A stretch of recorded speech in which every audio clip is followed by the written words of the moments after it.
suis prêtre depuis 10 ans, originaire du Bavésie et aujourd'hui curé de Honin et doyen des marches du Hainaut.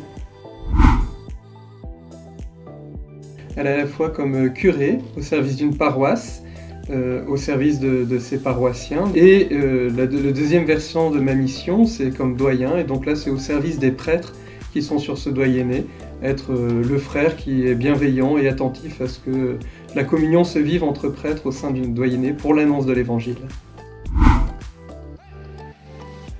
Tout d'abord, il y a eu un premier élément, c'était de rencontrer des séminaristes, et je me suis dit, eh bien on peut être jeune et donner sa vie pour être prêtre. Et donc, dans ma réflexion de profession, d'orientation, puisque j'étais au lycée, eh bien, il y avait aussi bien de l'électronique, il y avait, je me souviens, je me posais aussi la question de l'armée, et je me suis dit, bah tiens, prêtre, c'est une autre possibilité. Voilà, ça ouvrait mon champ de possibilités de rencontrer des séminaristes. Et ce qui m'a donné envie d'être prêtre, c'est au cours d'un pèlerinage à Lourdes. J'avais vécu ce pèlerinage au service des malades, pas tant dans la dimension spirituelle, mais plus dans la dimension service. Et le dernier jour, il y a des amis qui m'ont proposé d'aller prier avec eux à la grotte.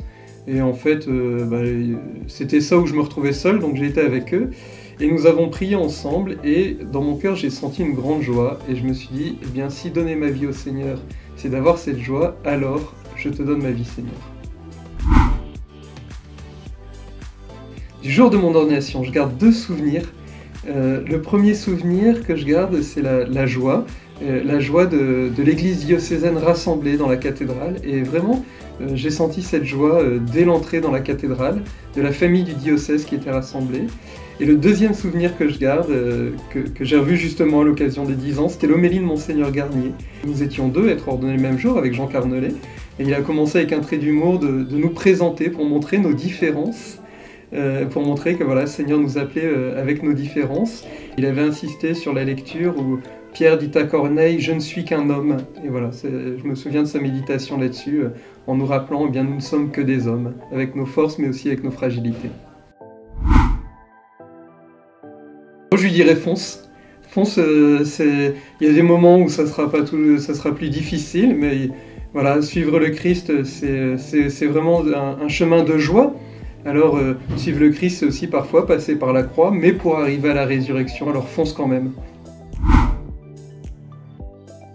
Alors, je lui dirais la même chose, si tu sens que le Seigneur t'appelle à être prêtre, fonce. Fonce parce que, voilà, abandonne-toi dans le Seigneur, parce que c'est la phrase qui m'a marqué quand je me posais la question de la vocation, c'était la lettre pastorale de Monseigneur Garnier aux jeunes, « Dieu ne veut que ton bonheur ». Alors si le Seigneur t'appelle à être prêtre, fonce parce que Dieu ne veut que ton bonheur. Depuis 10 ans, je vois la diversité des ministères, même si on a l'impression que 10 ans c'est assez court. Eh bien, j'ai eu des ministères très divers. Tout d'abord à Cambrai, comme vicaire, donc le contact avec les jeunes, avec les familles. Comme étudiant, parce que je suis retourné aux études à l'Institut de liturgie à Paris. Et puis comme curé à Douai, qui était particulier sur la paroisse Saint-François d'Assise, parce que c'était 2 années marquées par le confinement. Puis désormais aujourd'hui ici à Honin et comme doyen. Et ce que je retiens, c'est vraiment cette diversité des missions, diversité des rencontres de personnes, diversité voilà, des relations, et ça c'est une richesse. Mon seul désir, c'est faire la volonté de Dieu, et donc voilà, de pouvoir toujours me mettre à l'écoute du Seigneur pour accomplir sa volonté au service de son Église, parce que si on est prêtre, c'est pas pour nous-mêmes, mais c'est au service de l'Église, au service d'une communauté à laquelle nous sommes envoyés. Donc voilà, mon seul désir, c'est de pouvoir faire la volonté de Dieu.